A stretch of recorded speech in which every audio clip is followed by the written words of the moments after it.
Welcome, Impactful Parents. It's time for the Impactful Parenting Podcast, where I give you parenting tips and resources to make you a more impactful parent to your school-age child. I am your host, Christina Campos.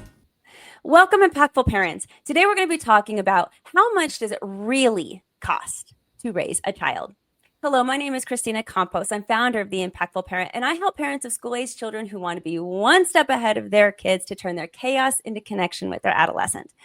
I'm a mom of four, a teacher that's taught every grade from preschool through high school, and today I help moms and dads like yourself navigate that exhausting, confusing, frustrating, but rewarding world of parenting. So welcome to The Impactful Parent.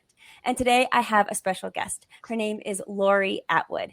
And Lori is the founder and CEO of Fearless Finance and a CFP professional. Lori created Fearless Finance to make expert advice easy, to do hourly financial planning accessible to everyone with no sales and no minimums and no judgment. And Lori's been in finance for over 25 years. Today, I'm happy to have Lori on the Impactful Parent stage so that she can discuss how much it really costs to raise a child in today's world so we can all be prepared and do what we can to do our best financially. Let's get started with today's episode. Thank you for being here, Lori.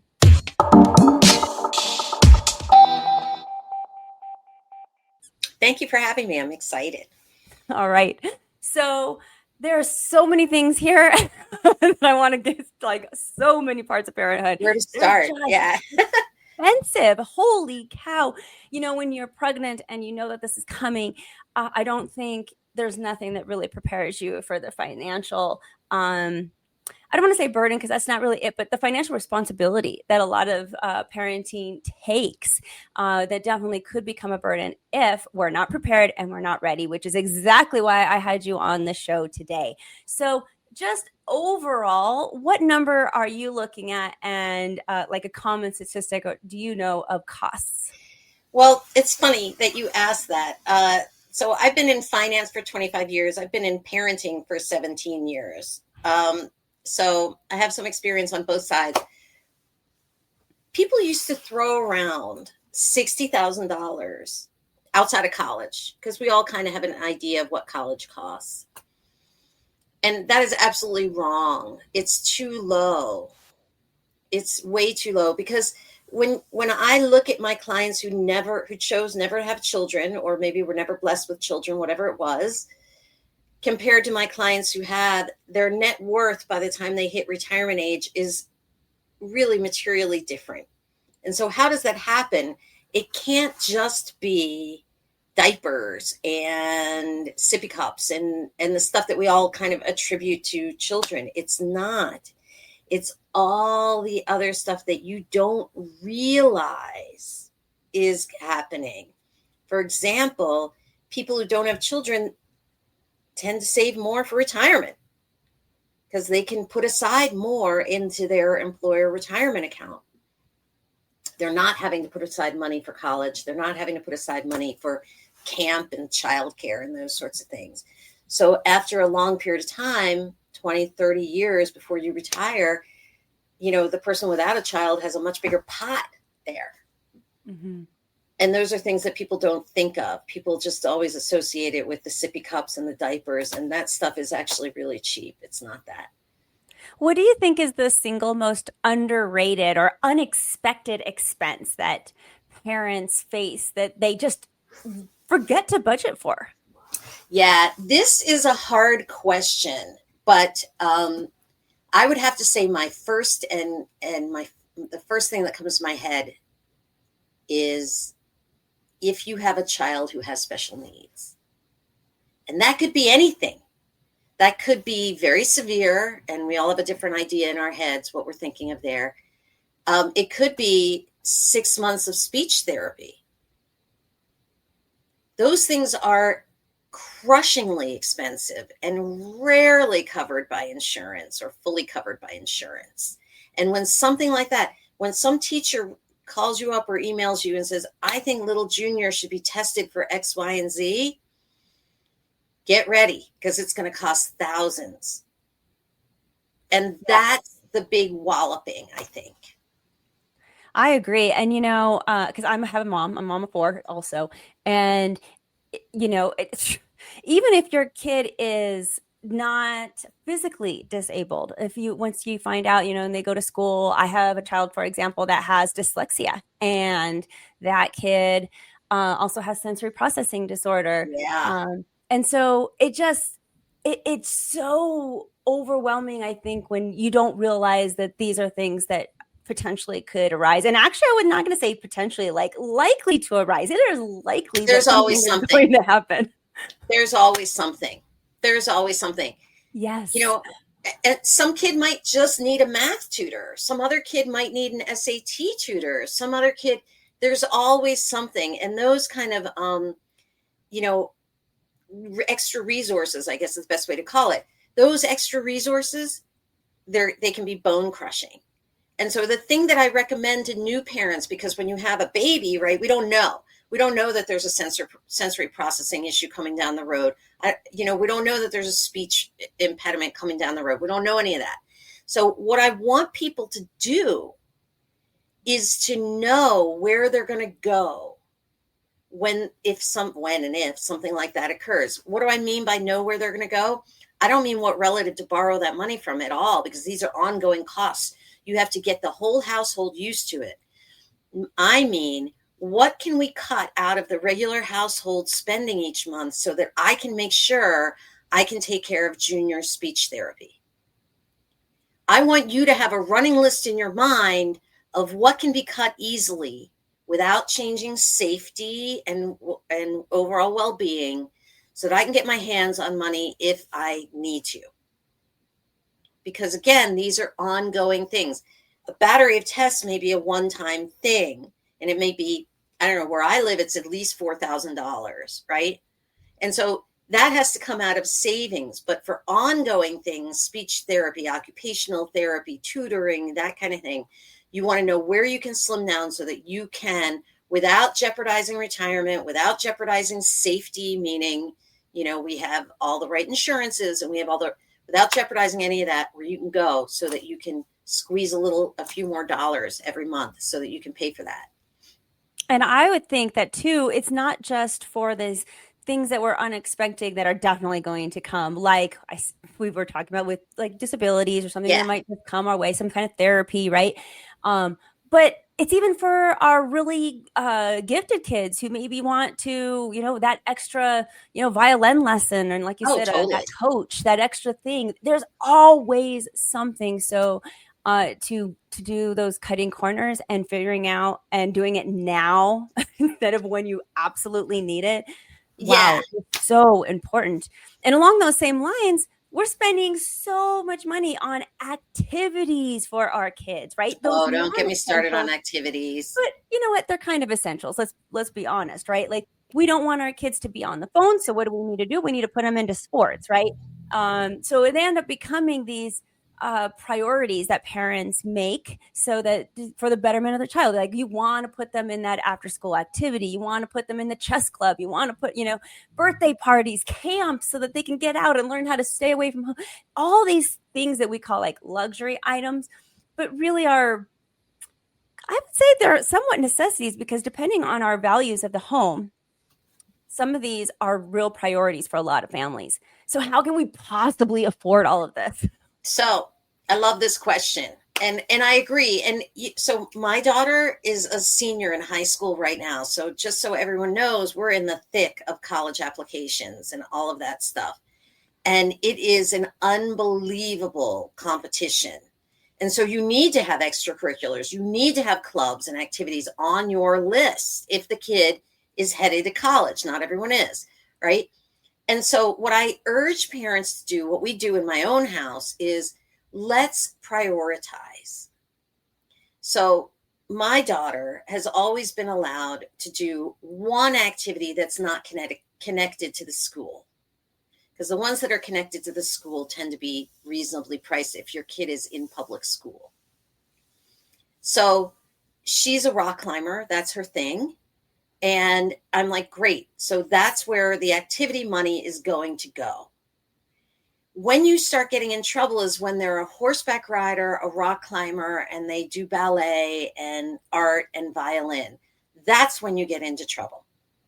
And apparently, I'm not a child psychologist by any stretch, but it doesn't really even help them, because what colleges are looking for is they're looking for people to go up the ranks in whatever the activity is that they're interested in.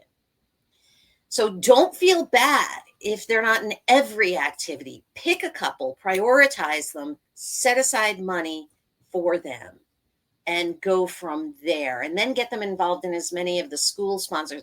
They might do debate club, they might do Model UN, they might do any baking club, whatever's in school. Now, I like to kind of switch gears a little bit and talk also about some of these other financial burdens of parenthood. Yeah.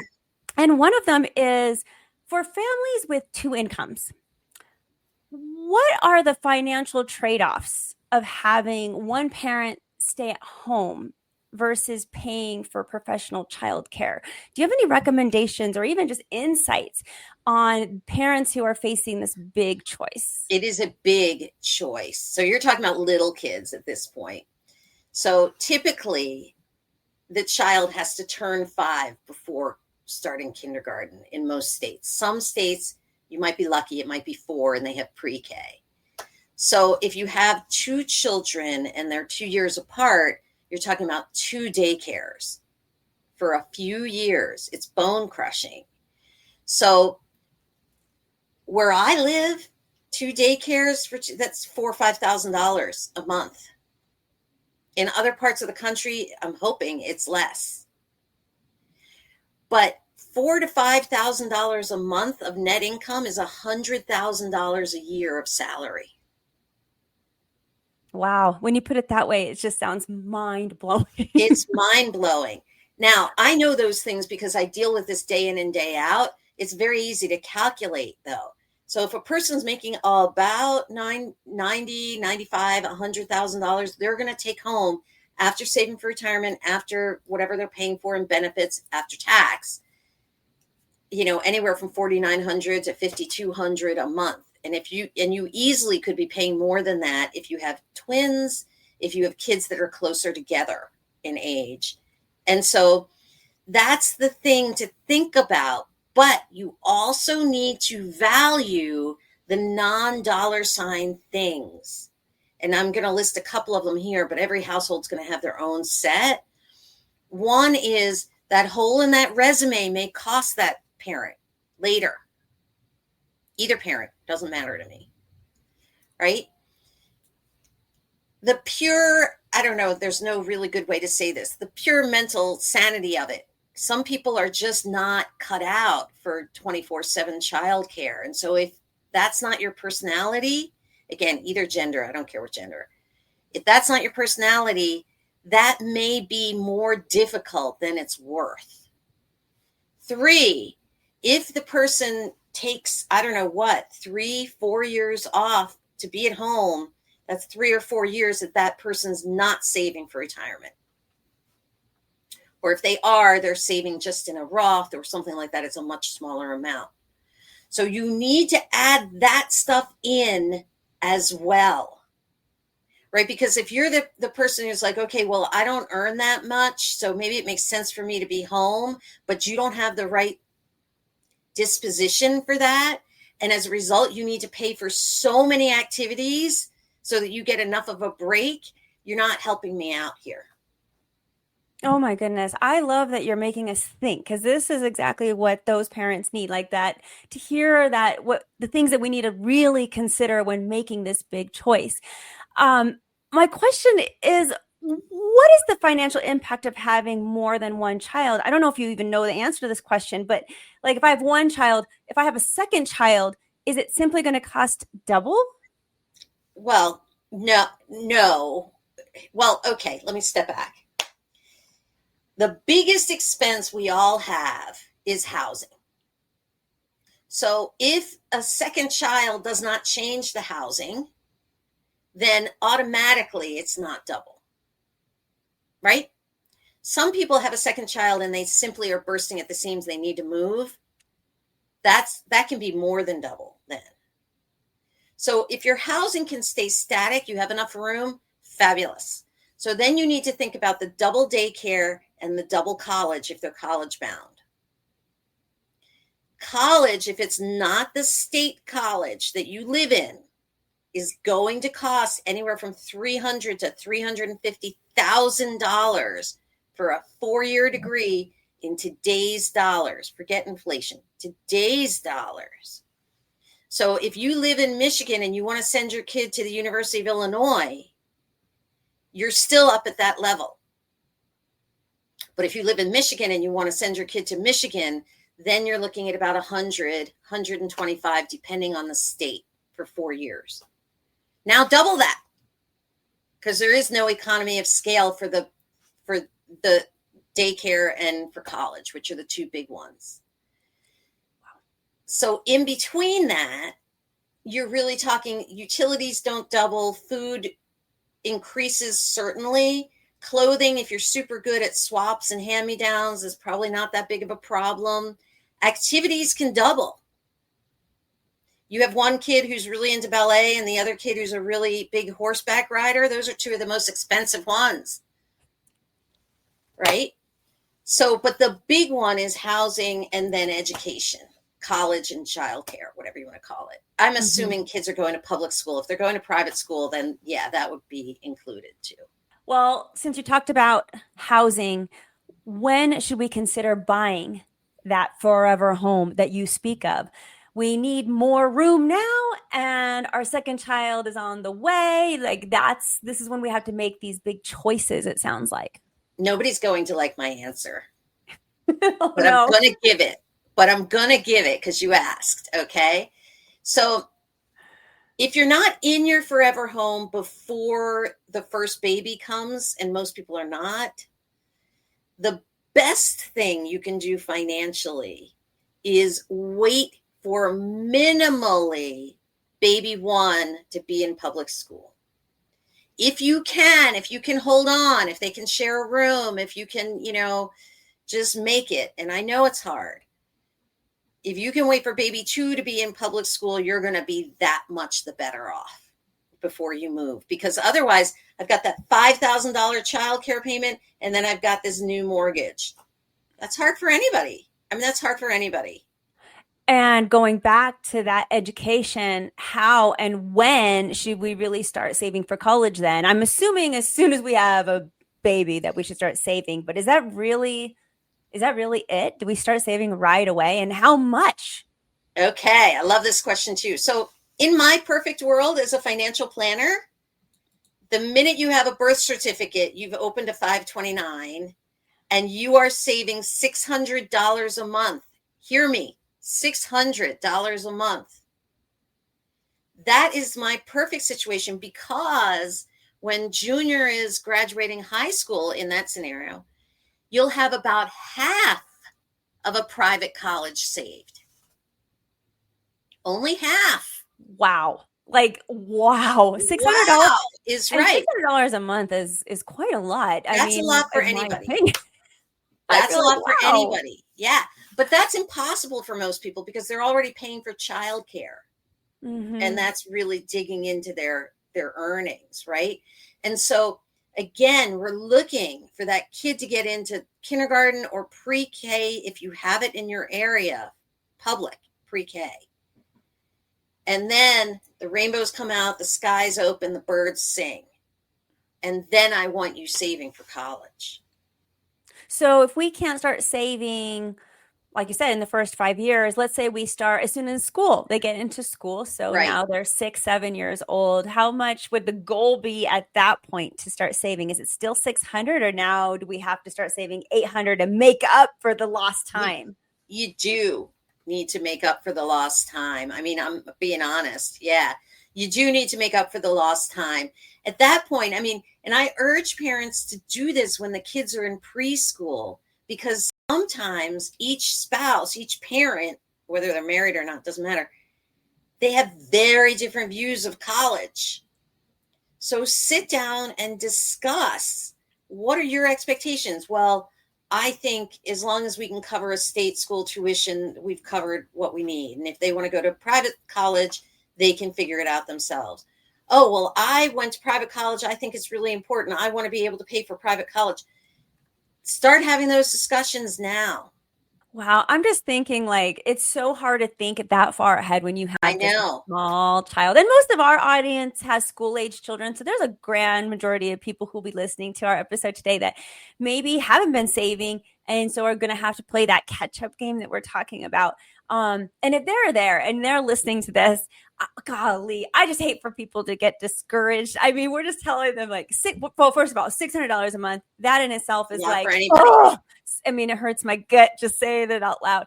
But that's where we're at. And I'm glad we're talking real. You know, we're not going to try to sugarcoat this. So we're going to have to say it how it is, even if it does hurt inside. Yeah. But you know, what do you say to that parent who's listening to this now? Maybe their child's even in, like, let's say the 4th grade. Fifth or sixth grade, right. Here's my answer to that, and it's a really great question, is anything will help. If you can put aside $50 a month for college, do it. Do it. It's going to help. And think about, our state schools in this country are fabulous. I mean, for the most part, in most states, they're fabulous. So that kid can get a really wonderful education in that public college, and you're going to pay half or less, depending on the state, to do it. So don't throw up your hands and say, oh, forget it. I can't get anywhere near what Lori said. That's crazy. I don't want you to do that. I want you to put the $50 aside each month. It's going to help immensely if that kid wants to go to community college, if that kid wants to go to technical school, if that kid, whatever that kid's into. It's going to help. It's not going to hurt. Yeah. So do it. And I can hear a lot of parents say, oh, college, they'll just have to get grants and they'll have to get scholarships and things. But you just, again, it goes back to, you never know what this future holds. And so just, safeguarding and preparing for as much as we can. I mean, that's really just our goal. And along those same lines, can you explain what a parent needs for life insurance? And I know parents don't want to hear this because it's so boring. You don't want to think about you leaving this world. I hate it drives me crazy every time I have to think about that I might leave my kid. Or even that, not might, I will someday. We all will. It's just another gut-wrenching thing to say out loud. But estate planning, what can you say briefly to help parents in this area? Because I know life insurance is important, and I know estate planning is really, really important. So what are some things that some parents could focus on in just a few simple steps? The first thing is every parent must have an executed will. If you use an online provider, it's going to cost about $60, $70. So that shouldn't put you off. You must have a will. You don't need a fancy trust. You don't need a fancy attorney. You don't need any of that. The only times you need that is if you have children by another union. If you have a kid who is disabled and will never launch, then you're going to need things like a disability trust, that kind of thing. You can't do that online. But if you're in the only family in which you've had children and the kids are all thriving and expected to launch, get an online will made, get it executed. In every state except Louisiana, you just need to have it witnessed. You don't need a notary. You don't need anything fancy. You need somebody over 18 to witness you signing it. So that's the first thing. This is more important than anything except the car seat on your baby shower list. Wow. More important. And the thing that holds people up is that they and their partner or the kid's other parent haven't discussed where that kid would go. If God, heaven forbid, both parents pass before that child's an adult. On the life insurance side, most parents, unless they have a child who will not launch because of disability, most parents only need term life insurance. Term life insurance pays your beneficiary if you pass during the term of the policy. And all you need is for that policy to last during junior's age until he or she launches. So if you are pregnant now, or you just had a baby in the last year, you need a 25-year policy to get that kid out the door and earning for him or herself. It's typically sold in 5-year increments, so I can't really say it's like a 22-year policy. It's 20 or 25. Okay. If your kids are in 4th and 5th grade, you can probably do with a 20-year policy. Okay. So the first thing is you only want term. If it doesn't say term in the title, walk away. It's not term. All those other fancy names are derivatives of something else. So if it doesn't say this is your term policy, walk away. So that's the first thing. That's the term and the type of policies. That's the first and second thing. The third thing, and I don't want to blow you off your chair here, but new parents, I always recommend $1 million death benefit. And with term insurance, if the person's in good health and the person's family members don't have anything like scary to the insurance company, it's not going to be very expensive. But I have had clients, unfortunately, pass on with minor children. And if they didn't have the life insurance, the remaining spouse would be impoverished and have to move out of the house. So it is a terrible thing to think about. Just do it once for me and forget it. I like the idea of remembering that you're worth $1 million. And so you have to have at least $1 million policy because you At are least worth $1 that. million policy. Yeah. If that's the case, and you talked about the house being one of the major expenses of parenthood. Yes. What are the financial priorities then when raising a child? What should we keep in top of mind?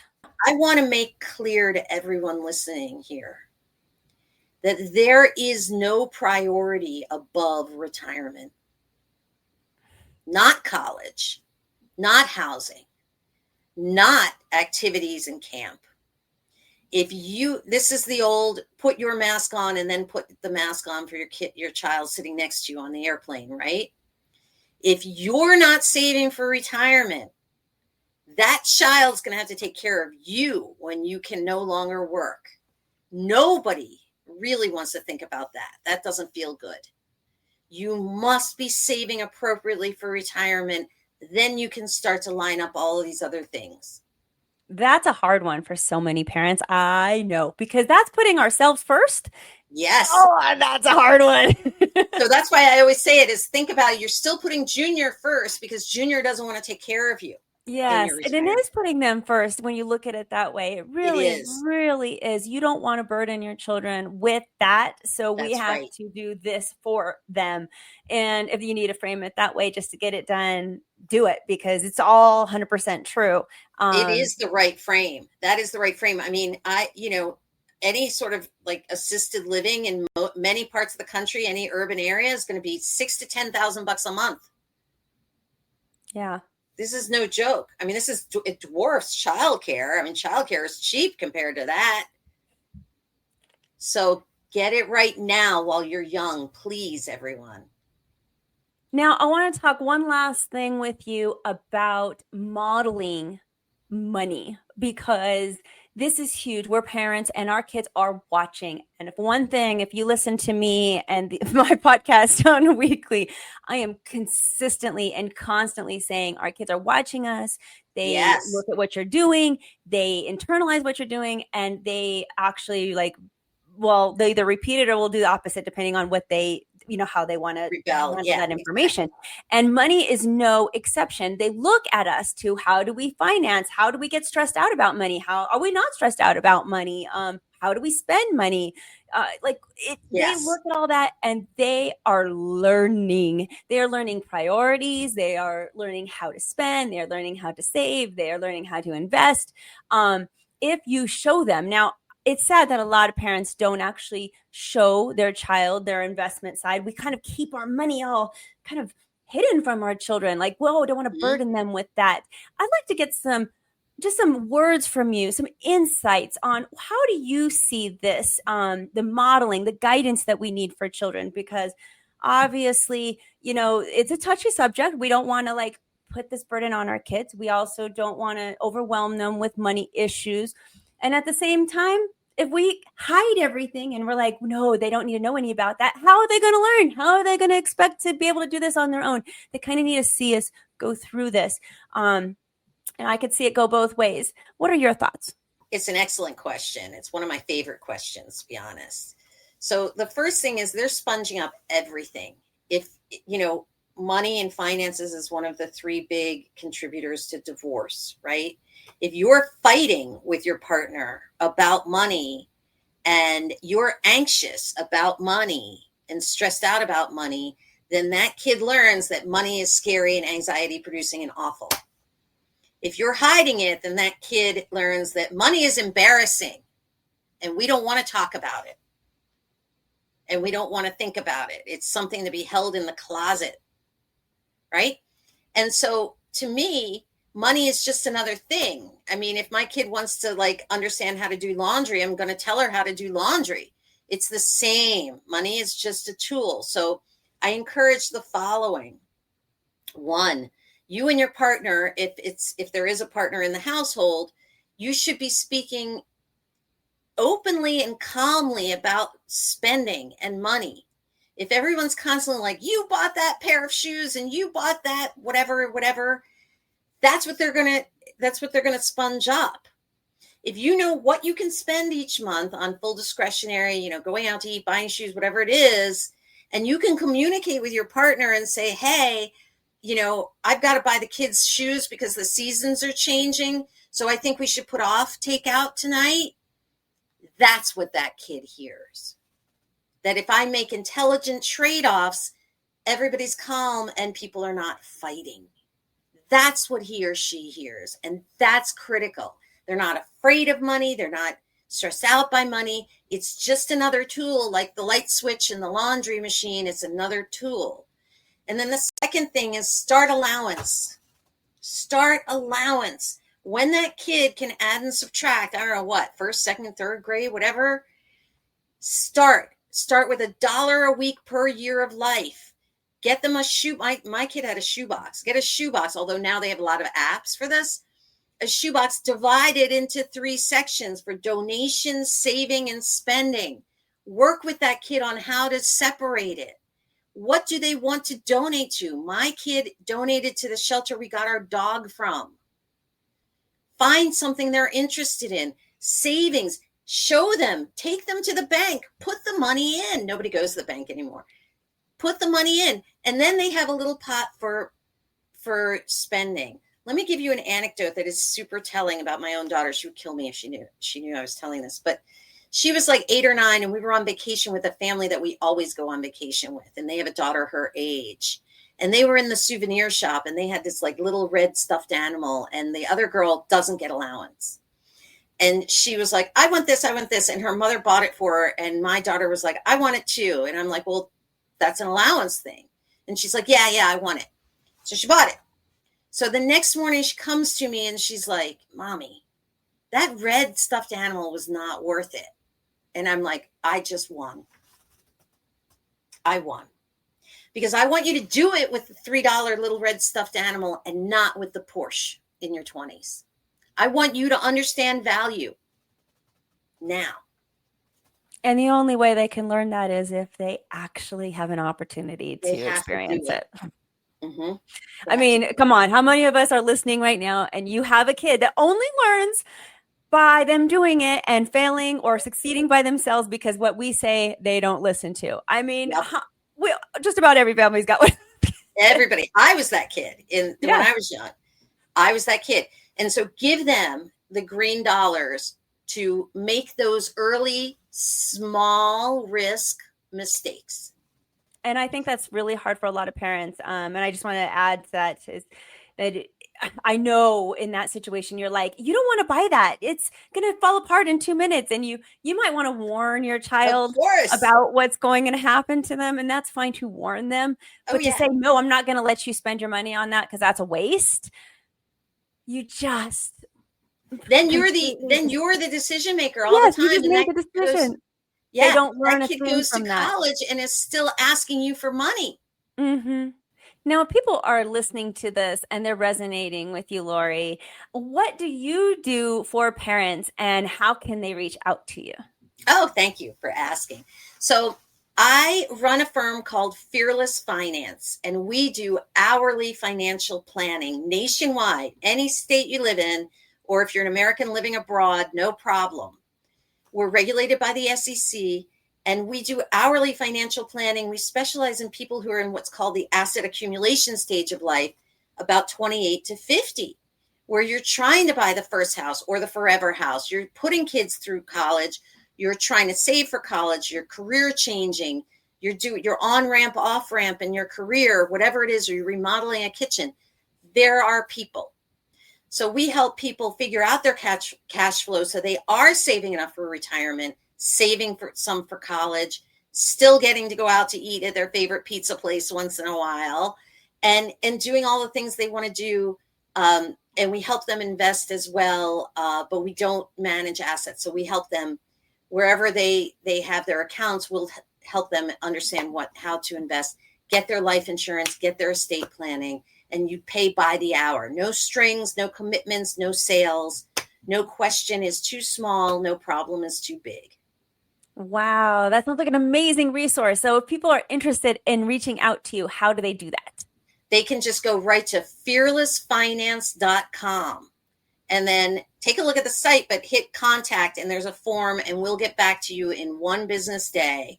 A planner will reach out. You can have a free call to see if it's a good fit, right chemistry, whatever it is, and then you go from there. It's like education. We're educating ourselves so that we can make better choices. And you're getting tools. You're getting tools to use. I'm happy if they put impactful on the form notes, I'll give them $50 off their first meeting. That's no problem. Yay, that's awesome. Thank you so much for that. And anybody listening. Absolutely. Yeah, because we want people to feel empowered in their finances and to know that they're doing the right thing. And now you can get information everywhere. Information's easy, but confirmation that you're doing the right thing is less easy. And we want to provide that. Yes, especially when it comes to finances. Sometimes we just need somebody to personally look at our own unique situation and your unique situation. Advice. So 100% agreed. Before I let you go, Lori, what's the one last thing you want to tell parents because they need this? It's so expensive to raise a kid. What do you want to say to them?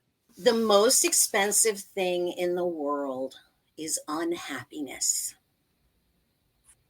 If you are unhappy in your job, in your life, in your house, in your relationship with your mother or your spouse or your whoever, it's going to cost you a lot more because all the stuff you're doing to fill that gap in your life is way more expensive.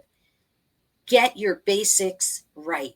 Get satisfied with whatever's going on, and your finances will follow. Thank you for listening today. Remember to subscribe and share this podcast with a friend. And don't forget, the Impactful Parenting Podcast is an extension of the Impactful Parent community. Go to the Impactful Parent website and download the free Impactful Parent app so you don't miss a parenting tip that can help you and your family. Thanks for listening today. So go to theimpactfulparent.com and see you next episode.